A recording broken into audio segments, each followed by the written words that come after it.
السلام علیکم ورحمۃ اللہ وبرکاتہ۔ الحمد للہ رب العالمین والصلاة والسلام علی رسولہ الکریم وعلی آلہ وصحبہ ومن سار علی نہجہ الی یوم الدین وسلم تسلیما کثیرا، اما بعد۔ سابقہ درس میں ہم نے سورۃ بقرہ کی آیت نمبر 208 سے تفسیر لی تھی، ان آیات کو دہراتے ہیں۔ اعوذ باللہ من الشیطان الرجیم، یا ایہا الذین آمنوا ادخلوا فی السلم کافہ،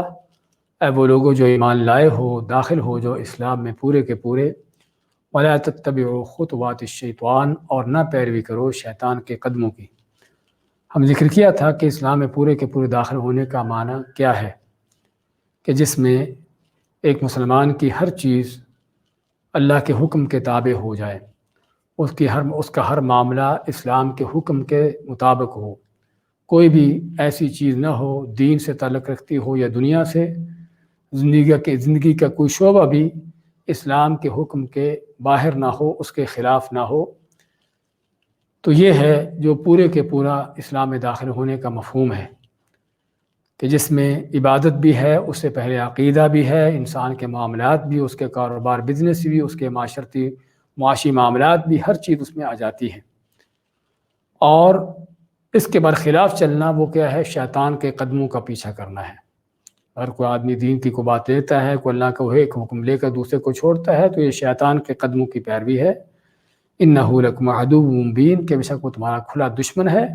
وہ چاہتا ہے کہ تم اللہ کے دین پر مکمل طور پر نہ چلو، کچھ لے لو کچھ چھوڑ دو، تاکہ تمہارا یہ دین اللہ کے ہاں قابل قبول نہ ہو سکے۔ فإن زللتم من بعد ما جاءتكم البينات، پھر اگر تم پھسلتے ہو اس کے بعد کہ جب تمہارے پاس کھلی واضح دلیلیں آ چکی، فاعلموا ان اللہ عزیز حکیم، پس جان لو کہ اللہ تعالیٰ پھر بڑا ہی غلبے والا، حکمت والا ہے۔ یعنی اس میں وارننگ ہے ایسے لوگوں کے لیے کہ جو جانتے بوجھتے اور دلیلیں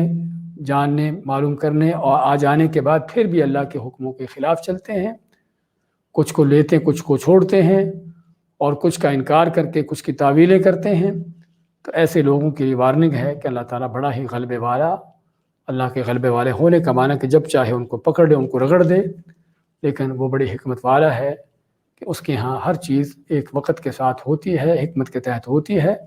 کسی ظالم کو اللہ ڈھیل دیتا ہے تو اس کے پیچھے بھی اللہ تعالیٰ کی حکمت ہوتی ہے۔ هل ينظرون الا ان ياتيهم الله في ظلل من الغمام، تو یہ لوگ جو کہ اللہ کے حکموں کی مخالفت کرنے والے اور اپنی منمانیاں کرنے والے ہیں، اللہ تعالیٰ ان کو فرماتا ہے، ان کو کیا یہ لوگ انتظار کرتے ہیں مگر اس بات کا کہ اللہ تعالیٰ آ جائے بادلوں کے سائے میں، والملائکہ اور فرشتے بھی آ جائیں، وقضی الامر اور فیصلہ ہو جائے، وإلی اللہ ترجع الامور اور اللہ کی طرف لوٹائے جاتے ہیں ہر طرح کے کام۔ جس میں اس بات کا بیان بھی آیا گیا ہے کہ مختلف طرح کے زمانے کے گمراہوں کے جو مطالبے ہوتے تھے کہ اللہ تعالیٰ خود ہمارے سامنے کیوں نہیں آتا، اللہ تعالیٰ خود ہم سے ہم کلام کیوں نہیں ہوتا، اور ہم پر فرشتے کیوں نہیں آتے جس طرح کے کسی دوسرے نبی و رسولوں پر آتے ہیں۔ تو اللہ فرماتا ہے کہ اگر یہ چیز چاہتے ہیں کہ اللہ تعالیٰ ہی آئے ان کے سامنے، فرشتے ہی ان کے اوپر نازل ہوں، تو پھر وہ آئیں گے، اللہ تعالیٰ آئے گا، فرشتے نازل ہوں گے، لیکن اس وقت جب ان کا فیصلہ کام ہو جائے گا، اور اللہ کی طرف سبھی کاموں کا لوٹنا ہے، وہ چاہے انسان کے اعمال ہوں، اس کے اقوال ہوں، اللہ کی طرف سے کوئی تقدیر ہے، کچھ بھی ہے، سبھی اسی کی طرف سے فیصلے ہوتے ہیں، اسی کی تقدیر نافذ ہوتی ہے، اور انسان کے ہر طرح کے کیے ہوئے اعمال اللہ کی طرف پلٹائے جاتے ہیں۔ سل بنی اسرائیل کم آتیناہم من آیۃ بینہ، پوچھو بنی اسرائیل سے کہ ہم نے کتنی ہی زیادہ دی ان کو کھلی دلیلیں۔ اور ہم نے ذکر کیا تھا بنی اسرائیل کا بیان کیوں کیا، کہ ایک تو یہ چونکہ وہ جیتی جاگتی قوم ہے کہ جو لوگوں کے لیے قیامت تک کے لیے عبرت ہے، کہ اللہ نے ایک وقت میں ان کو جہانوں میں فضیلتیں عطا کی تھیں، لیکن جب انہوں نے اللہ تعالیٰ کے اس دیے ہوئے انعامات کی قدردانی نہ کی، تو اللہ نے کس انداز سے ان کو دنیا میں ہی ذلیل و خوار کر کے دنیا کے لیے عبرت اور سامان بنا دیا، عبرت کا سامان بنا دیا۔ اور دوسرا یہ بھی کہ یہ وہ قوم ہے کہ جن کو اللہ نے ایک دین دیا تھا، ان کو ان لوگوں کی بلکہ دنیا کی قیادت عطا کی تھی، لیکن انہوں نے اس منصب کو نہ جانا اور اس منصب کے مقام کو، اس کی قدردانی نہ کی، تو اللہ نے ان کو ان سے منصب چھین کر امت مسلموں کو عطا کر دیا۔ تو اس میں کہ پوچھو بنی اسرائیل سے کہ ہم نے کتنی ہی زیادہ ان کو کھلی دلیلیں واضح آیتیں دیں. وَمَن يُبَدِّلْ نِعْمَةَ اللَّهِ مِن بَعْدِ مَا جَاءَتْهُ فَإِنَّ اللَّهَ شَدِيدُ الْعِقَابِ. اور جو بھی بدلتا ہے اللہ کی نعمتوں کو اس کے بعد کہ جب اس کے پاس آ جاتی ہیں تو پھر اللہ تعالیٰ سخت پکڑ والا ہے. کہ اس میں کیا ہے، اللہ تعالیٰ کی نعمتوں کو بدلنے کا معنی کیا ہے کہ اللہ کی طرف سے جو ملی ہوئی احکامات ہیں، اللہ کی طرف سے ملا ہوا دین اور اللہ کی طرف سے رہنمائی ہے، یہ حقیقت میں اللہ کی سب سے بڑی وہ نعمت ہے کہ جس کو چھوڑنا، جس سے روگردانی کرنا، اس سے کفر ہے. اور جو اس سے کفر کرتا ہے، اس کو چھوڑتا ہے، تو پھر اللہ تعالیٰ کی سخت پکڑ آتی ہے. اللہ تعالیٰ دنیا میں بھی ایسے لوگوں کو ذلیل کرتا ہے اور آخرت میں بھی ان کو ذلیل کرتا ہے. اس کے بعد کیا آیات لیتے ہیں؟ اعوذ باللہ من الشیطان الرجیم. زین للذین کفروا الحیاة الدنیا ویسخرون من الذین آمنوا والذین اتقوا فوقهم یوم القیامة واللہ یرزق من یشاء بغیر حساب. كان الناس أمة واحدة فبعث الله النبيين مبشرين ومنذرين وأنزل معهم الكتاب بالحق ليحكم بين الناس فيما اختلفوا فيه وما اختلف فيه إلا الذين أوتوه من بعد ما جاءتهم البينات بغيا بينهم فهدى الله الذين آمنوا لما اختلفوا فيه من الحق بإذنه والله يهدي من يشاء إلى صراط مستقيم. زين للذين كفروا الحياة الدنيا، مزین کی گئی، خوبصورت بنائی گئی ان لوگوں کے لیے جو کافر ہیں، جنہوں نے کفر کیا. کیا مزین کی گئی؟ الحیات الدنیا، دنیا کی زندگی. ویسخرون، اور یہ لوگ مذاق اڑاتے ہیں، من الذین آمنوا، ان لوگوں کا جو ایمان والے ہیں، مومنوں کا مذاق اڑاتے ہیں. والذین اتقوا، اور وہ لوگ جو تقوی پرہیزگاری اختیار کرنے والے ہیں. فوقہم یوم القیامہ، ان کے اوپر ہوں گے قیامت کے دن. واللہ یرزق من یشاء، اور اللہ تعالیٰ ہے جو روزی دیتا ہے جسے چاہے. من یشاء، جسے چاہے. بغیر حساب، بغیر حساب کے. کان الناس امۃ واحدہ، تھے لوگ ایک ہی جماعت، ایک ہی امت، سبھی لوگ ایک ہی امت جماعت تھے. فبعث اللہ النبیین مبشرین ومنذرین، پس اللہ نے بھیجے نبی جو بشارت دینے والے اور ڈرانے والے تھے. وانزل معهم الکتاب بالحق، اور نازل کی ان کے ساتھ کتاب کو نازل کیا برحق طور پر. لیحکم بین الناس، تاکہ اللہ تعالیٰ فیصلہ کرے لوگوں کے درمیان. فیما اختلفوا فیہ، ان چیزوں میں جس میں وہ اختلاف کرتے ہیں. ما اختلف فیہ، اور نہیں اس میں اختلاف کیا، الا الذین، سوائے ان لوگوں نے، اوتوہ، جنہیں وہ دی گئی تھی، یعنی جن کو وہ کتاب دی گئی تھی انہوں نے اس پہ اختلاف کیا. من بعد ما جاءتهم البینات، اس کے بعد کہ جب ان کے پاس کھلی دلیلیں، واضح دلیلیں آ گئیں. لیکن مخالفت کیوں کی، اختلاف کیوں کیا؟ بغیا بینہم، آپس میں سرکشی، بغاوت کرتے ہوئے. فہدى اللہ الذین آمنوا، پس اللہ تعالیٰ نے ہدایت دی ان لوگوں کو جو ایمان والے تھے. لما اختلفوا فیہ، اس میں جس میں وہ اختلاف کیا ان لوگوں نے. من الحق، حق میں سے، یعنی جس حق میں انہوں نے اختلاف کیا، اللہ نے اس حق کی ہدایت دی کن کو؟ ایمان والوں کو. بِإِذْنِهِ، اپنے حکم سے. اللہ یہدی من یشاء، اور اللہ تعالیٰ ہدایت دیتا ہے جسے چاہے. الی صراط مستقیم، سیدھی راہ کی طرف. سورۃ البقرہ کی آیت نمبر 212 اور 213 کی تلاوت اور ترجمہ پیش کیا گیا ہے. فرماتا اللہ تعالیٰ زُیِّنَ لِلَّذِینَ کَفَرُوا الْحَیَاةُ الدُّنْیَا، مزین کی گئی، خوبصورت بنائی گئی کافروں کے لیے دنیا کی زندگی. سابقہ آیت میں جب اللہ نے ذکر کیا کہ کیوں جو ہیں کافر ایمان کی بجائے کفر کو اختیار کرتا ہے، حق کی بجائے باطل کو لیتا ہے، ہدایت کی بجائے گمراہی اختیار کرتا ہے، اس کی وجہ کیا ہے؟ ہاں، اس کی وجہ، ایک بہت بڑی وجہ جو ہے، اگرچہ شیطان بھی ہے بہکانے والا، لیکن ایک دوسری جو بہت بڑی چیز ہے انسان کو راہ حق سے ہٹانے والی، وہ کیا ہے؟ دنیا کی زیب و زینت، دنیا کی جاہ و حشمت، اور دنیا کی نعمتیں، دنیا کی آسائشیں، ہاں یہ بھی وہ چیز ہے کہ جو اکثر لوگوں کو جو ہے وہ دین حق سے اور سچی بات سے، ہدایت کے رستے سے ہٹانے والی ہیں، کہ آدمی دنیا کی زیب و زینت میں پڑھ کر، دنیا کے یعنی کہ مادہ پرستی میں اور ان چیزوں میں لگ کر جو ہے وہ اصل جو کرنے والا کام ہے اس کو چھوڑ دیتا ہے۔ تو اس میں اللہ تعالیٰ زُيِّنَ لِلَّذِينَ كَفَرُوا الْحَيَاةُ الدُّنْيَا، مزین کی گئی، خوبصورت بنائی گئی کافروں کے لیے دنیا کی زندگی۔ بنانے والا کون ہے؟ بنانے والا شیطان ہے، کیونکہ اللہ کے ہاں تو دنیا بیکار ہے، گھٹیا ہے، مچھر کے پر سے بھی بیکار اور اس سے بھی کمتر ہے، لیکن شیطان ہے کہ جو ان مادہ پرستوں، ان دنیا داروں کے دل میں دنیا کو بڑی عظیم بنا کے پیش کرتا ہے، بڑی مزین کر کے پیش کرتا ہے، بڑی خوبصورت بنا کے پیش کرتا ہے، حتیٰ کہ یہ کافر، یہ منافق، یہ بے دین، یہ دنیا پرست، مادہ پرست سمجھتا ہے کہ بس اس دنیا کو حاصل کرنا ہی ہر چیز ہے، یہی اصل کامیابی ہے۔ اور یہ وہ ہم جو چیز آج دیکھ رہے ہیں، بچہ ہو بڑا ہو، وہ امیر ہو یا غریب ہو، کسی بھی رنگ و نسل سے کیوں نہ ہو، کیسا بھی انسان کیوں نہ ہو، ہر ایک کی تمنا، ہر ایک کی دوڑ، ہر ایک کی سوچ فکر دنیا کے لیے، پیدا ہوتے ساتھ ہی اس کو دنیا ہی کی طرف دوڑایا جاتا ہے، حتیٰ کہ بڑا ہو کر جب اس کو عقل و شعور آتا ہے، اس وقت تک یہ دنیا اس کے دل دماغ میں اچھی طرح رچ بس چکی ہوتی ہے، اور سمجھتا ہے کہ اسی دنیا کی خاطر جینا مرنا،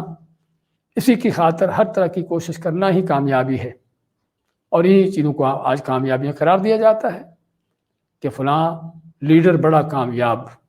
کیوں؟ اس نے بڑے زیادہ ووٹ لے لیے، کرسی جیت گیا۔ فلاں تاجر بڑا کامیاب، کس لیے؟ کہ اس نے اپنی تجارت کاروبار میں بڑا اچھا نام پیدا کر لیا۔ کو فلاں جاب کرنے والا، کو ڈاکٹر، کو انجینئر، کو سائنسدان، کو پروفیسر، کوئی بھی، کہ بڑا کامیاب، کیونکہ اس نے اپنے فیلڈ میں، اپنی لائن میں، اپنے اس میدان میں اچھا نام پیدا کر لیا۔ تو یہی کامیابی کا مفہوم آج ہم دیکھتے اور سمجھتے ہیں۔ اس لیے فرماتا اللہ تعالیٰ زُيِّنَ لِلَّذِينَ كَفَرُوا، مزین کی گئی، خوبصورت بنائی گئی دنیا کی زندگی کافروں کی نظر میں، حتیٰ کہ اسی کی خاطر ان کا جینا مرنا ہے، اسی کی خاطر ان کی سوچیں فکریں ہیں، یہی دنیا ان کا اوڑھنا بچھونا ہے، اور اسی دنیا کی خاطر ہی یا اسی معیار پر ہی لوگوں کا ان کے ہاں اونچا نیچا ہونا ہے۔ ہاں، جس کے پاس دنیا زیادہ ہے پھر ان کے ہاں ان کی نظر میں وہ اونچا ہے، بڑا ہے۔ ہاں، جس کے پاس دنیا کم ہے ان کی نظروں میں وہ گھٹیا بیکار ہے۔ اسے ماتا اللہ تعالیٰ وَيَسْخَرُونَ مِنَ الَّذِينَ آمَنُوا، اور وہ مسخرہ کرتے، مذاق اڑاتے ہیں ان لوگوں کا جو ایمان والے ہیں، کیونکہ عام طور پر اللہ کے نیک بندے کہ جن کی نظریں آخرت پر ہوتی ہیں، دنیا کو اکٹھا کرنا، کمانا، حاصل کرنا، اس کو سمیٹنے کی کوشش ان کی نہیں ہوتی،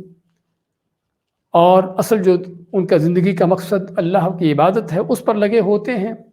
تو جس وجہ سے وہ دنیا کی دوڑ میں شریک نہیں ہوتے۔ تو پھر اس طرح کے ایمان والے، اس طرح کے اللہ والے، اس طرح کے وہ لوگ کہ جو دنیا سے صرف اتنا سا تعلق ہے جو ان کی ضرورت ہے، اور اصل ان کا مطمع نظر آخرت ہے، تو ایسے لوگ پھر دنیا مادہ پرستوں کی نظر میں کون ہیں؟ یہ بے وقوف ہیں، یہ جاہل ہیں، ان کو پتہ ہی نہیں کہ دنیا میں کیسے چلا جاتا ہے۔ تو بات کر رہے تھے کہ مادہ پرستوں کی نظر میں پھر وہی بڑا ہوتا ہے کہ جو انہی طرح کا مادہ پرست ہو، ان کے ہاں وہی عظیم ہوتا ہے کہ جس کے دل میں دنیا عظیم ہو، اسی کو بڑا سمجھتے ہیں، اسی کو بڑا قرار دیتے ہیں، اور جو دنیا کو اپنے پیچھے چھوڑے ہو اور آخرت کی طرف توجہ کیے ہو، ان کے ہاں یہ بے وقوف ہے کہ پتہ ہی نہیں کہ دنیا میں کیسے زندہ رہنا ہے، کیسے زندگی گزارتے ہیں۔ بے وقوف ہے کہ اپنے وقتوں کو ضائع کر رہا ہے ایسے ہی کسی نماز روزے پر، کسی قرآن اس چیزوں پر کہ کام چھوڑ کر، اور بعض اوقات خاص طور پر اگر بات یہاں تک جا پہنچے کہ آدمی کے سامنے کوئی حرام کا پہلو ہو، کوئی حرام چیز کا معاملہ ہو، تو اس حرام کو، اس سے بچنے کے لیے اپنا جاب چھوڑ دے، اپنا کاروبار چھوڑ دے، اس حرام سے بچ جائے، پیچھے ہٹ جائے، بہت بڑا جو دنیاوی فائدہ حاصل ہو سکتا تھا وہ نہ لے، تو پھر تو اور بھی وہ اس کی بے وقوفی کا انداز لوگوں کی نظر میں اور بڑھ جاتا ہے کہ کتنا بڑا بے وقوف، کہ دیکھو صرف معمولی سی کوئی حرام کی چیز جس کو حرام سمجھتا اس کی خاطر سے اپنا جاب چھوڑ دیا، اتنا بڑا فائدہ مل رہا تھا لیکن اس نے اس کو ضائع کر دیا، اس کو حاصل نہیں کیا۔ تو ان مادہ پرستوں کی نظر میں یہ کیا ہیں؟ ساری بے وقوفیاں ہیں، حماقتیں ہیں۔ لیکن اللہ تعالیٰ فرماتا ہے کہ اصل ہم احمق کون ہے، اصل بے وقوف کون ہے، کہ جو دنیا کے چند دن کے مزوں کی خاطر ہمیشہ ہمیشہ کی جہنم کا سودا کر رہا ہے، یہ ہے احمق، یہ ہے جاہل۔ اور ضرورت ہے ہم کو اس طرح کی آیات کو پڑھتے ہوئے، سنتے ہوئے ان باتوں کو سمجھنے کی، اور کسی کے اونچا نیچا ہونے کا معیار جاننے کی، کہ اللہ تعالیٰ کس کو عظیم سمجھتا ہے، اللہ کی نظروں میں کون بڑا ہے، اور کون ہے جو اللہ کی نظروں میں گھٹیا ہے، بیکار ہے، احمق، بے وقوف ہے۔ ہمیں اپنے معیار کو، اپنے خیالات، تصورات کو اللہ تعالیٰ کے حکم کے مطابق، اللہ تعالیٰ کی دی ہوئی تعلیمات کے مطابق بنانے کی ضرورت ہے۔ تو ماتا اللہ تعالیٰ زُيِّنَ لِلَّذِينَ كَفَرُوا الْحَيَاةُ الدُّنْيَا، کافروں کی دنیا دلوں میں دنیا کو ان کے نظروں میں جو ہے بڑی خوبصورت بنائی گئی۔ وَيَسْخَرُونَ مِنَ الَّذِينَ آمَنُوا، اور وہ لوگ جو ایمان والے ہیں ان سے یہ کافر، یہ دنیا دار، یہ مادہ پرست ان کا مذاق اڑاتے ہیں، کہ یہ بھولے بھالے، ان کو پتہ ہی نہیں کسی چیز کا، بلکہ ان کا مذاق اڑانا ان کو لذت آتی ہے اس میں۔ وَالَّذِينَ آمَنُوا اتَّقُوا وَالَّذِينَ اتَّقَوْا فَوْقَهُمْ يَوْمَ الْقِيَامَةِ۔ ہاں، بات جو ہے اونچا نیچا ہونے کی کس کی ہے؟ ہاں، دنیا میں تمہارے پاس مال زیادہ ہے، تمہارا بنگلہ بڑا ہوگا، تمہاری گاڑی بڑی مہنگی ہوگی، اور تمہاری زندگی کے سٹیٹس بڑے اونچے ہوں گے،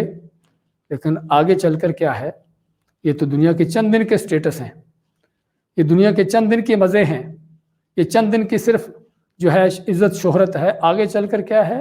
والذین اتقوا فوقہم یوم القیامہ، اور قیامت کے دن وہ لوگ جو متقی پرہیزگار ہیں ان کے اوپر ہوں گے۔ اوپر بھی کیا صرف اوپر نیچے کی بات ہے کہ ایک آدمی اوپر کی جگہ پر ہے، دوسرا نیچے کی جگہ پر، فرق اتنا سا ہے۔ صرف فوق ہے مراد اوپر ہی نہیں، بلکہ یہاں پر اوپر کا لفظ جو ہے بہت اپنے اندر معنی رکھتا ہے،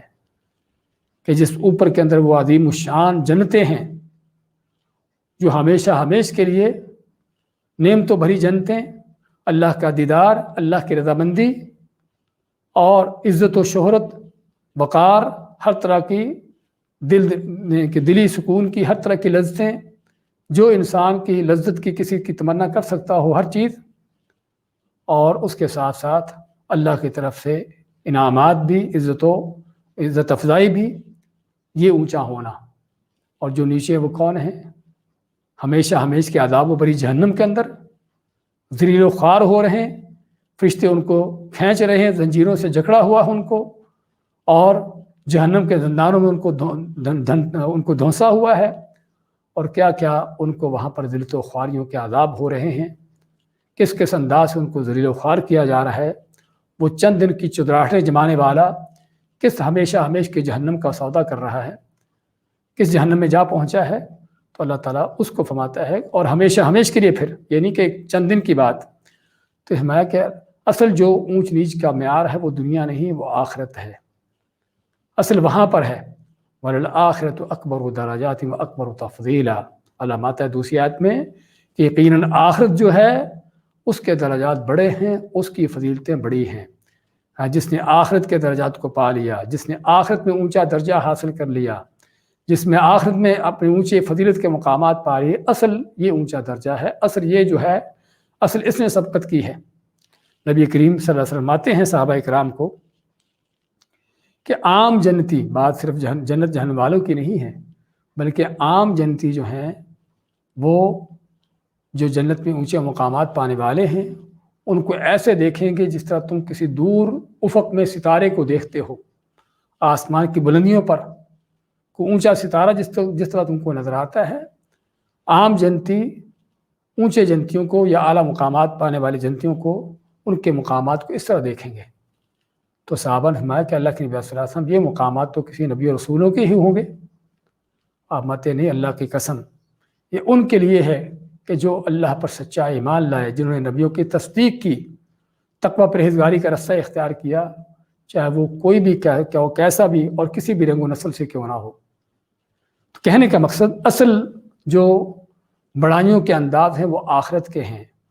اصل جو آپس میں کمپٹیشن اور آپس کے مقابلے کی چیزیں ہیں کرنے والی، وہ آخرت کی ہیں کہ جہاں پر اونچے درجے کس کو ملتے ہیں اور نیچے درجے کون پاتا ہے، اور کون جنت کو جاتا ہے اور کون جہنم کو جاتا ہے۔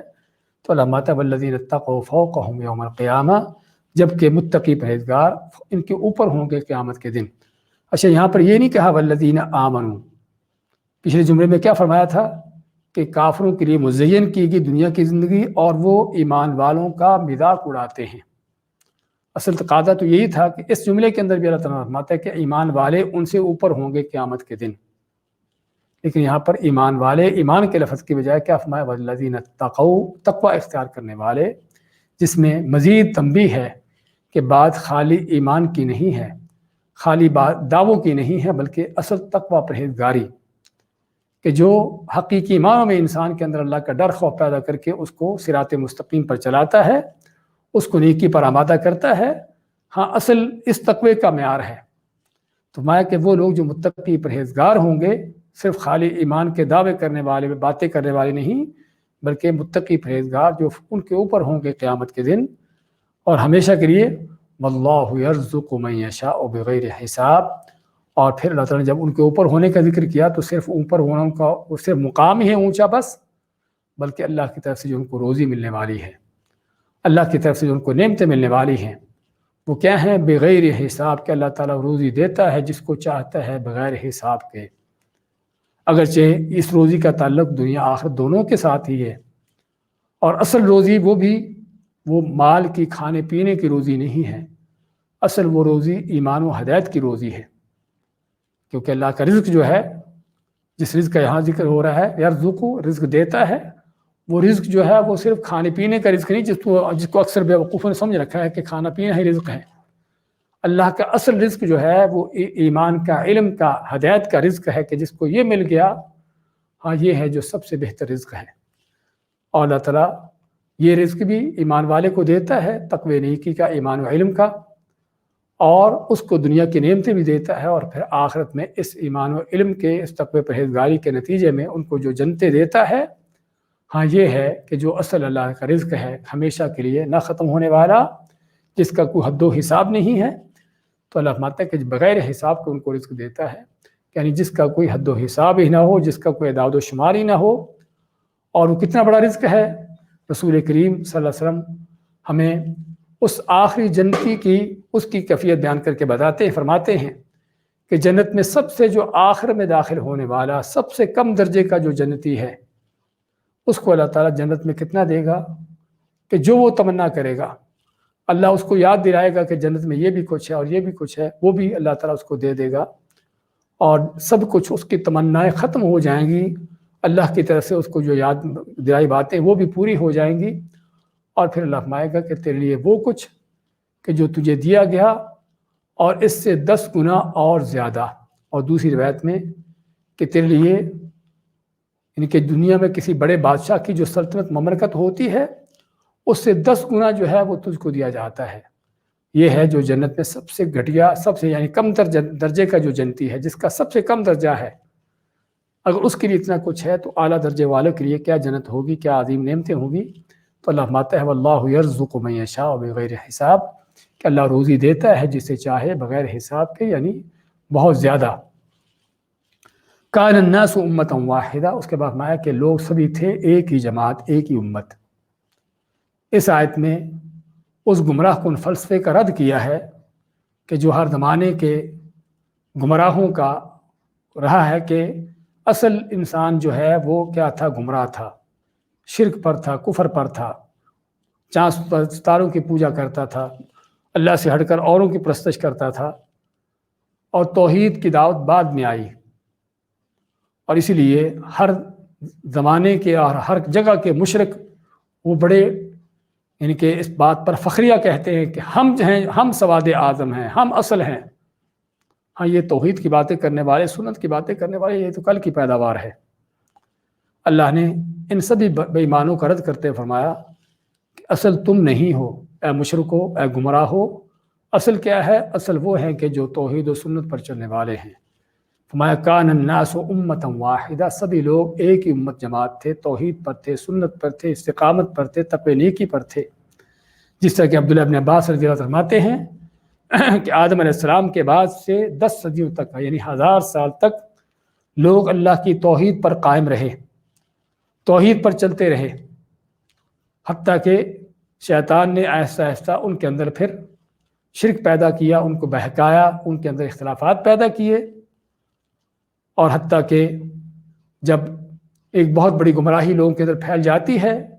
شرک و بدعات پیدا ہو جاتی ہیں، اس وقت پھر اللہ تعالیٰ نوح علیہ السلام کو بھیجا، ان کو نبی بنا کر بھیجا ان کی ہدایت کے لیے۔ تو اللہ تعالیٰ نبیوں کو ایسے نہیں بھیجتا رہا، نبیوں کو اسی وقت بھیجتا رہا کہ جب دیکھتا کہ واقعی بندوں کو اب ضرورت ہے کسی نبی کی، رسول کی، کہ جو ان کی رہنمائی کرے، ان کو ان کی گمراہیوں سے نکالے۔ چنانچہ آدم علیہ السلام خود انہیں اللہ سے علم سیکھا تھا اور اللہ کی توحید پر قائم رہے دنیا سے جانے تک، فوت ہونے تک۔ ان کے اولادیں بھی آدم علیہ السلام کے اسی منہج پر قائم رہیں، اگرچہ حابیل قابیل کا قصہ ہم پڑھتے ہیں کہ قابیل نے حابیل کو قتل کیا، لیکن وہ بھی ایک جرم، گناہ کی حد تک، عام جرم کی حد تک، لیکن شرک کا معاملہ نہیں تھا۔ تو شرک جو ہے وہ 10 نسلوں کے بعد، 10 صدیوں کے بعد کہیں جا کر شروع ہوتا ہے، اور قرن کا لفظ جو آتا ہے ابن عباس کے اس حدیث میں، اس سے مراد 10 نسلیں بھی ہو سکتی ہیں، 10 صدیاں بھی ہو سکتی ہیں، اور اگر 10 نسلیں ہیں تو پھر وہ 10 صدیوں سے بھی زیادہ کہیں ہو سکتا ہے، کیونکہ اس زمانے کے لوگوں کو اللہ تعالیٰ لمبی عمریں دیتا تھا۔ جس طرح کہ نوح علیہ السلام کے بارے میں ہم جانتے ہیں کہ انہوں نے 950 سال تک صرف قوم کو تبلیغ ہی کی، اس سے پہلے ان کی زندگی کس قدر تھی۔ تو کہنے کا مقصد لمبی عمریں ہوتی تھی ان کی، تو اگر 10 نسلیں ہیں تو کئی ہزار سال کا ہم کہیں گے کہ یہ زمانہ تھا کہ جب لوگ توحید پر، سنت پر قائم رہے۔ تو یہ ہے اصل اس انسانیت کی، اس انسانیت کی ابتدا کے طور پر بھی، دنیا میں اس کے ان کے زمین پر ہونے کے لحاظ سے، اور ویسے بھی ہر انسان جب پیدا ہوتا ہے تو اس کی وہ توحید کی اسی فطرت پر پیدا ہوتا ہے، فطرت اللہ التی فطر الناس علیہا، جس طرح ماتا اللہ تعالیٰ سورۃ الروم میں کہ یہ فطرت ہے توحید کی جس پر اللہ تعالیٰ بندوں کو پیدا کرتا ہے۔ اور سورہ کے اندر فرماتے ہیں صحیح حدیث میں کہ اللہ تعالیٰ نے سبھی لوگوں کو توحید کی فطرت پر پیدا کیا، لیکن ان کے ماں باپ ہیں کہ جو یہودی ہوں تو یہودی بنا دیتے ہیں، عیسائی ہے تو عیسائی بنا دیتے ہیں، مجوسی ہے تو مجوسی بنا دیتے ہیں۔ اور دوسری حدیث قدسی میں اللہ تعالیٰ فرماتا ہے انی خلقت عبادی حنفاء کلہم، کہ میں نے اپنے سبھی بندوں کو حنفاء توحید پر پیدا کیا، لیکن شیطان ہیں کہ جنہوں نے ان بندوں پر ان کو گمراہ کیا، ان کو بہکایا۔ تو اس سے پتہ چلا کہ اصل لوگوں کی جو اصلیت ہے ان کی ابتدا کے طور پر بھی، اور جس پر ان کی پیدائش ہوتی ہے، وہ توحید کی فطرت ہے، وہ توحید ہی ہے، نہ کہ گمراہوں کے پراپیگنڈوں کے مطابق اصل شرک ہے۔ تو فرماتا ہے کہ لوگ سبھی ایک ہی امت تھے، یعنی سبھی توحید پر، اللہ کے ایمان پر، اللہ پر ایمان پر قائم تھے، لیکن اس کے بعد جب شرک پیدا ہوا، اختلافات پیدا ہوئے، فبعث اللہ النبیین مبشرین منذرین، پھر اللہ تعالیٰ نبیوں کو بھیجا کہ جو لوگوں کو اللہ کی نعمتوں کی، جنتوں کی بخشش کی بشارتیں، وہ خوشخبریاں سناتے، ومنذرین، اور ان کو اللہ کے عذاب سے، اس کی پکڑ سے، اس سے ان کو ڈراتے۔ وانزل معهم الکتاب بالحق، نہ کہ صرف نبی اور رسولوں کو بھیجا بلکہ ان کے ساتھ کتابیں بھی نازل کی، تاکہ نبی کے ساتھ ساتھ یہ کتاب بھی ہو جو لوگوں کے لیے دستور حیات ہو، ان کے لیے زندگی گزارنے کا جس میں طریقہ دیا گیا ہو۔ اسے مایا لیحکم بین الناس فیما اختلفوا فیہ، تاکہ ان کتابوں کے، ان رسولوں کے ذریعے اللہ تعالیٰ بندوں کے درمیان جو ان کے اختلافات ہیں ان کا فیصلہ کرے۔ بہت بڑی معنی خیز جو جملہ ہے کہ اللہ تعالیٰ نے بندوں کے اختلافات کا حل کہاں رکھا ہے۔ اس جملے کے اندر بھی، اس آیت کے اندر بھی، اور بھی قرآن کریم کی دوسری آیات، فَإِن تَنَازَعْتُمْ فِي شَيْءٍ فَرُدُّوهُ إِلَى اللَّهِ وَالرَّسُولِ، اختلاف ہو جانا کوئی بڑی بات نہیں ہے، اختلاف ہو جاتے ہیں، لیکن اگر اختلاف ہو جائے تو اس کو کہاں سے اس کا فیصلہ لینا ہے؟ فَرُدُّوهُ إِلَى اللَّهِ وَالرَّسُولِ، اس کو لوٹا دو، اس کا فیصلہ لو اللہ اس کے رسول سے۔ اور اسی طرح وَاخْتَلَفْتُمْ فِي شَيْءٍ فَحُكْمُهُ إِلَى اللَّهِ، اور تمہارا کسی بات میں بھی اختلاف ہو تو اس کا فیصلہ کہاں سے ہے؟ اللہ سے۔ تو یہ ہے جو ہمیں فیصلہ کی جگہ دی گئی ہے، جہاں سے ہم کو فیصلہ لینا ہے۔ نہ کہ ہر کوئی اپنا اپنا فرقہ جماعت اپنی اپنی مسلک کو لے کر کھڑا ہو جائے کہ ہم فلاں ہوتے ہیں، ہمارے بڑوں نے یہ کہا تھا، اور یہاں پر اختلافات بڑھتے ہیں، پیدا ہوتے ہیں، نہ کہ ختم ہوتے ہیں۔ تو اللہ فرماتا ہے کہ اللہ نے نبی رسولوں کو بھیجا اور نبی رسولوں کے ساتھ کتابیں نازل کی، کس لیے؟ اور کتابیں بھی حق کے ساتھ نازل کی، جس سے پتہ چلا کہ اللہ کی کتابوں سے بڑھ کر کوئی حق کی چیز نہیں ہے۔ اگر صحیح سراپا حق کوئی چیز ہے تو اللہ کی کتابیں ہیں، اللہ کا قرآن ہے، اللہ کے نبی کی سنت ہے۔ لِيَحْكُمَ بَيْنَ النَّاسِ فِيمَا اخْتَلَفُوا فِيهِ، تاکہ لوگوں کے درمیان جو اختلافات ہیں اللہ تعالیٰ ان نبیوں رسولوں کے ذریعے سے، ان کتابوں کے ذریعے سے ان کا اختلافات کا حل کرے۔ تو اس میں صاف طور پر اس بات کا بیان ہے کہ ان کے اختلافات کے موقع پر جو ہمیں جہاں سے فیصلہ لینا ہے وہ کہاں سے لینا ہے؟ اللہ کی کتاب سے، اللہ کے نبیوں کی سنت سے، نبی کریم صلی اللہ علیہ وسلم کی سنت سے۔ اور یہی وہ چیز ہے کہ جو اس طرح کے حالات میں جو ہے اختلافات کو ختم کرنے والی ہے۔ فرمایا وَمَا اخْتَلَفَ فِيهِ إِلَّا الَّذِينَ أُوتُوهُ مِن بَعْدِ مَا جَاءَتْهُمُ الْبَيِّنَاتُ بَغْيًا بَيْنَهُمْ۔ پھر اللہ تعالیٰ بندوں کے اختلاف کی وجہ بھی بیان کرتا ہے کہ لوگوں نے آپس میں جو اختلاف کیا، فرقے جماعتیں بن گئے، گروہ اور دھڑے بندیاں بن گئیں۔ یہ فرقے جماعتیں کیوں بنے؟ یہ اختلافات کیوں تھے؟ اس کی وجہ کیا تھی؟ اس کی بنیاد کیا تھی؟ وَمَا اخْتَلَفَ فِيهِ، اور نہیں اختلاف کیا اس میں، یعنی اللہ کی کتاب میں، نبیوں کی سنت میں۔ کس میں کنہوں نے اختلاف کیا اس میں؟ إِلَّا الَّذِينَ أُوتُوهُ، انہوں نے اختلاف کیا جن کو یہ کتابیں دی گئی تھی، جن کو یہ کتابیں اللہ کی طرف سے دی گئی تھی ان کی رہنمائی کے، ان کی ہدایت کے لیے۔ یہی وہ لوگ تھے کہ جو ان کتابوں میں اللہ کے ان احکام میں اختلاف کرنے والے تھے۔ من بعد ما جاءتهم البینات، اور یہ بھی نہیں کہ ان کا یہ اختلاف کسی جہالت کی بنیاد پر تھا، لا علمی کی بنیاد پر تھا، بلکہ اس کے بعد کہ جب ان کے پاس کھلی دلیلیں آ گئیں، پتہ بھی چل گیا کہ حق کیا ہوتا ہے، سچ کیا ہے، اللہ کا حکم کیا ہے، اللہ کی طرف سے وحی کیا ہے، پتہ بھی چل گیا کہ دلیل یہ ہے، لیکن پھر بھی اس دلیل کی پیروی نہ کی۔ کیوں؟ بغیم بینہم، آپس میں سرکشی بغاوتیں کرتے ہوئے، ہٹ درمی کرتے ہوئے، ضد بازی کرتے ہوئے کہ ہم تو فلاں ہوتے ہیں، ہم تو اپنے بڑے کی بات مانیں گے۔ ہاں یہ ہے اصل اختلاف، اور صرف باقی امتوں کی بات نہیں بلکہ امت مسلمہ کے حوالے سے بھی آپ دیکھیے کہ امت مسلمہ کے اندر بھی اختلاف کب پیدا ہوا؟ کیا صحابہ کے درمیان کوئی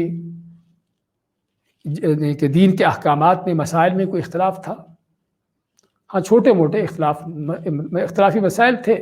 لیکن نہ ان کا کوئی فرقہ تھا، نہ ان کی کوئی جماعت تھی، نہ ان کے گروہ کوئی دھڑے بندیاں تھیں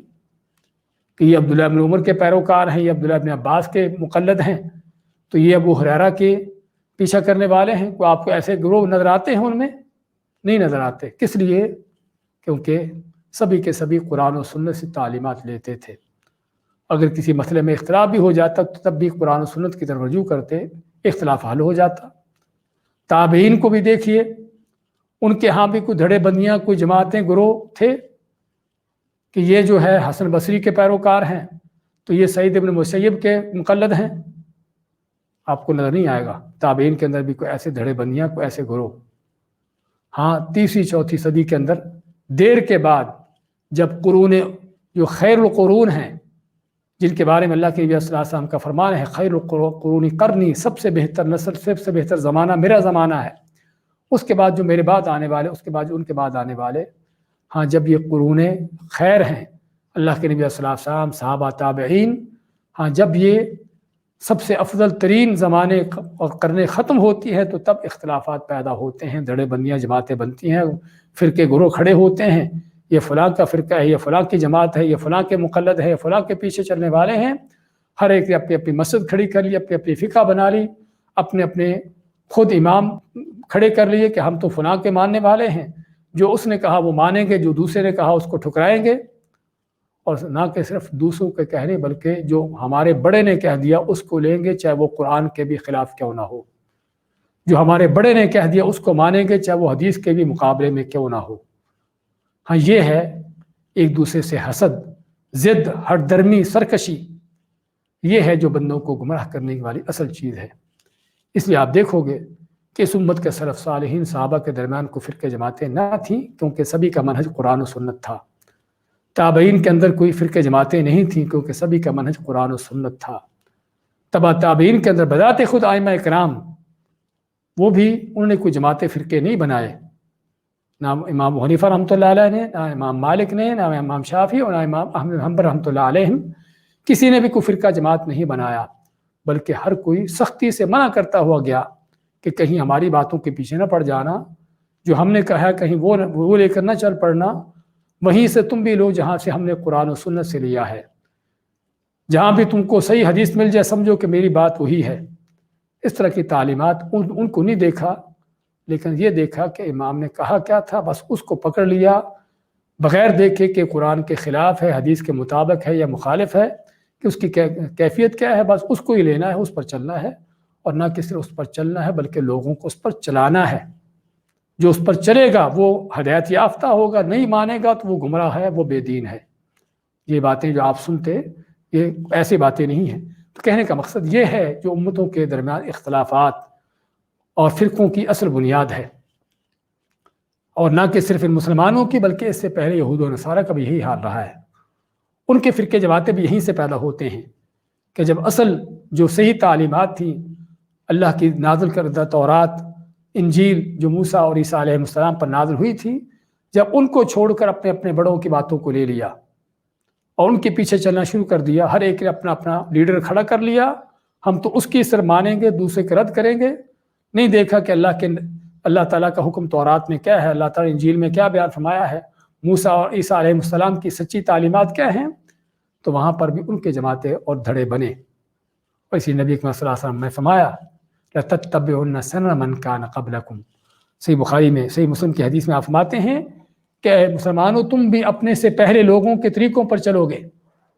اور ایسے چلو گے کہ اگر کسی، یعنی کہ جس طرح ایک بارش کے مطابق بارش تو ہوتی ہے، اگر کسی سانڈے کے بل میں جا گھستے ہیں تو تم بھی ان کے پیچھے جا گھسو گے۔ صحابہ فرماتے ہیں کہ یہود و نصارہ، آپ فرماتے ہیں اور کون ہیں؟ تو یہ ہے جو فرقوں و جماعتوں کی اصل تاریخ ہے، اصل بنیاد ہے۔ اور اس لیے آپ فرماتے ہیں کہ یہودیوں کے 71 فرقے ہوئے، عیسائیوں کے 72 ہوئے، یہ فرقوں کا تاریخ پرانی ہے، لیکن اس امت کے اندر اور بڑھ کر ہے، اس امت کے 73 فرقے، لیکن سبھی کے سبھی جنتی نہیں ہیں، جنتی صرف ایک ہے۔ وہ کون سا ہے؟ ما انا علیہ و اصحابی، آپ مانتے کہ جو میرا اور میرے صحابہ کا منہج طریقہ ہے۔ اس لیے ضرورت ہے اپنے آپ کو دیکھنے کی کہ میں کس طریقے پر چل رہا ہوں،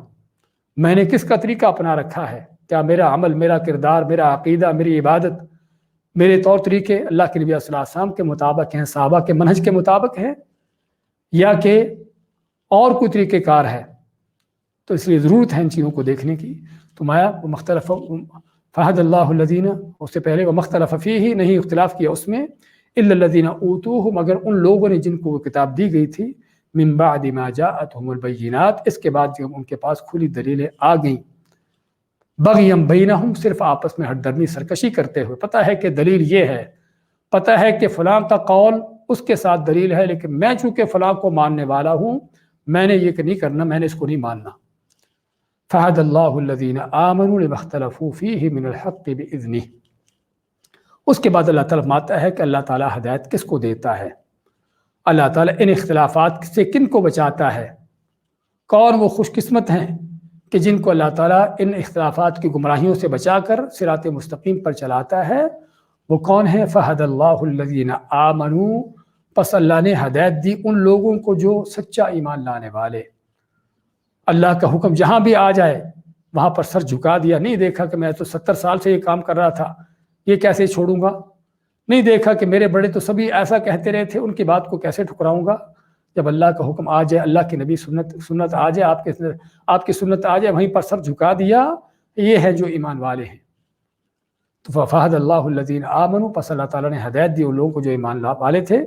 سچے ایمان والے، باتوں والے صرف نہیں، لما اختلفوا فیہ من الحق، کہ جو لوگوں نے آپس میں اختلاف کیا تھا، بِإِذْنِهِ، اللہ نے اپنے حکم سے ان کو، اپنی تقدیر سے، اپنے حکم سے جو ان کو ہدایت کے راستے پر چلایا، ان کو ہدایت کی سمجھ توفیق دی۔ واللہ یہدی من یشاء الی صراط مستقیم، اور اللہ تعالیٰ ہی ہے جو ہدایت دیتا ہے صراط مستقیم کی طرف، سیدھے راستے کی طرف، جس کو چاہتا ہے۔ لیکن چاہتا اسی کو ہے، ہدایت اسی کو دیتا ہے کہ جو اس ہدایت پانے کے لائق، اس کے قابل ہو۔ ہاں، جو ہٹ درمی کرتا ہوا کہ میں تو نہیں مانتا، میں تو فلاں ہوتا ہوں، میں فلاں فرقے کا ہوں، ہاں تو پھر اللہ تعالیٰ اس کو اسی فرقے پر چلا دیتا ہے۔ نولہ ما تولی، جدھر پھرا ہوتا ہے اللہ تعالیٰ اس کو ہی پھرا دیتا ہے۔ ونصلہ جہنم، اللہ ماتا ہے کہ پھر اس کو ہم جہنم میں پہنچا کے چھوڑتے ہیں۔ اس لیے ضرورت ہے ان آیتوں کو پڑھتے ہوئے اپنے منہج طریقے کو دیکھنے کی۔ کیا میرا طریقہ یہ ہے جو اللہ کے نبی صلی اللہ علیہ وسلم کا تھا؟ کیا فرقے جماعتیں جو ہم نے کھڑی کر رکھی ہیں، کیا صحابہ کا منہج یہ تھا؟ کیا اس امت کے سلف صالحین ان کا طریقہ یہ تھا؟ تو اللہ تعالیٰ ماتا ہے ہدایت انہی کو اللہ تعالیٰ دیتا ہے جو سچا خالص ایمان لانے والے ہیں، اللہ کے حکموں کے سامنے جھک جانے والے ہیں۔ پھر ان کو اللہ تعالیٰ ان ہدایت گمراہیوں کے درمیان سے اپنے حکم سے ان کو ہدایت دیتا ہے حق کی، اور اللہ تعالیٰ جسے چاہے ہدایت دیتا ہے صراط مستقیم کی۔ اور اس ہدایت کو پانے کے لیے دعا کی ضرورت بھی ہے، کہ جو دعا ہم ہر فاتحہ میں پڑھتے ہیں، کہتے ہیں لیکن کبھی غور نہیں کرتے، اہدنا الصراط المستقیم، کہ ہم کو سیدھی راہ دکھا دے اللہ تعالیٰ، لیکن وہ صرف زبان سے کہنے کے حد تک فاتحہ پڑھنے کو پڑھتے رہتے، لیکن کبھی نہیں سوچا کہ اللہ سے کیا دعا مانگی جا رہی ہے۔ اور اس دعا کی ضرورت ہر مسلمان کو ہے، بلکہ خود نبی کریم علیہ الصلوۃ والسلام کہ جو جہانوں کے امام ہیں، نبیوں کے سردار ہیں، اپنی ہدایت میں ان چیزوں کے کائنات کے امام ہیں، ان کو اس دعا کی ضرورت ہوتی تھی۔ رسول کریم علیہ السلام تہجد کی نماز کے لیے کھڑے ہوتے، اپنی نماز کو کہاں سے شروع کرتے؟ نماز شروع کرتے ہوئے دعا پڑھتے، اللہم ربی جبرائیل و میکائیل و اسرافیل فاطر السماوات والارض عالم الغیب والشہادہ انت تحکم بین عبادک فیما کانوا فیہ یختلفون فاہدنی لما اختلف فیہ من الحق باذنک انک تہدی من تشاء الی صراط مستقیم۔ آپ یہ دعا پڑھتے کہ اللہ جو جبرائیل، میکائیل، اسرافیل کا رب ہے، آسمان و زمین کو پیدا کرنے والا ہے اور چھپی ظاہر ہر چیز کو جانتا ہے، تو ہی ہے جو بندوں کے درمیان فیصلہ کرنے والا ہے اس میں جس میں وہ اختلاف کرتے ہیں۔ اہدنی لما اختلف فیہ من الحق، تو جس حق میں لوگوں نے اختلاف کیا ہے اس میں مجھے صحیح رستے کی ہدایت دے۔ انک تہدی من تشاء الی صراط مستقیم، بے شک تو ہی جس کو چاہے سیدھی راہ کی ہدایت دیتا ہے۔ تو اگر نبی کریم علیہ السلام کو ان گمراہیوں میں، ان چیزوں میں، اختلافات میں جو ہے آپ کو حق پانے کے لیے اللہ سے دعا کی ضرورت تھی، تو عام انسان کے لیے کس قدر اس کی ضرورت ہے کہ نیت بھی خالص ہو، دل بھی ٹیڑھا نہ ہو، دل بھی حق اور ہدایت کے لیے کھلا ہو، اور ساتھ اللہ کی توفیق بھی شامل ہو، تو پھر انسان اللہ کے فضل سے توفیق پاتا ہے، ہدایت ملتی ہے۔ دوبارہ دیکھیے آج کیا آتے ہیں، زین للذین کفروا الحیات الدنیا، مزین کی گئی ان لوگوں کے لیے جنہوں نے کفر کیا دنیا کی زندگی، ویسخرون، اور مسخرہ مذاق اڑاتے ہیں، من الذین آمنوا، ان لوگوں کو جو ایمان والے ہیں، والذین اتقوا فوقہم یوم القیامہ، اور جبکہ وہ لوگ جو متقی پرہیزگار ہیں وہ ان کے اوپر ہوں گے قیامت کے دن۔ واللہ یرزق من یشاء، اور اللہ تعالیٰ روزی دیتا ہے جسے چاہے، بغیر حساب، بغیر حساب کے۔ کان الناس امۃ واحدہ، سبھی لوگ تھے ایک ہی امت، ایک ہی جماعت، یعنی ان کے فرقے جماعتیں نہیں تھے۔ فبعث اللہ النبیین مبشرین منذرین، پس جب انہوں نے اختلافات کیے، شرک و بدعات میں پڑے، تو اللہ نے پھر بھیجا نبیوں کو بھیجا کس لیے؟ بشارتیں دینے والے اور ڈرانے والے بنا کر۔ وانزل معهم الکتاب، اور نازل کی ان کے ساتھ کتاب، بالحق، حق کے ساتھ، یعنی حق اور حقیقت بیان کرتے ہوئے اور سچائی کو بیان کرنے کے لیے، لیحکم بین الناس فیما اختلفوا فیہ، تاکہ لوگوں نے جن چیزوں میں اختلاف کیا ہے اللہ ان کے درمیان ان کتابوں کے ذریعے سے فیصلہ کرے۔ وما اختلف فیہ، اور نہیں اختلاف کیا ان کتابوں میں یا اللہ کے دین میں، الا الذین اوتوہ، مگر وہ لوگ جن کو یہ کتابیں دی گئی تھی، من بعد ما جاءتهم البینات، اس کے بعد کہ جب ان کے پاس کھلی دلیلیں آ گئی، بغیم بینہم، آپس میں سرکشی کرتے ہوئے، فہد اللہ الذین آمنوا، پس اللہ نے ہدایت دی ان لوگوں کو جو ایمان لائے تھے، لما اختلفوا فیہ، اس میں جس میں لوگوں نے اختلاف کیا، من الحق، حق بات میں، باذنہ، اپنے حکم سے ان کو حق کی ہدایت دی۔ واللہ یہدی من یشاء، اور اللہ تعالیٰ ہدایت دیتا ہے جسے چاہتا ہے، الی صراط مستقیم، سیدھی راہ کی طرف۔ بارک اللہ فیکم، جزاکم اللہ خیر۔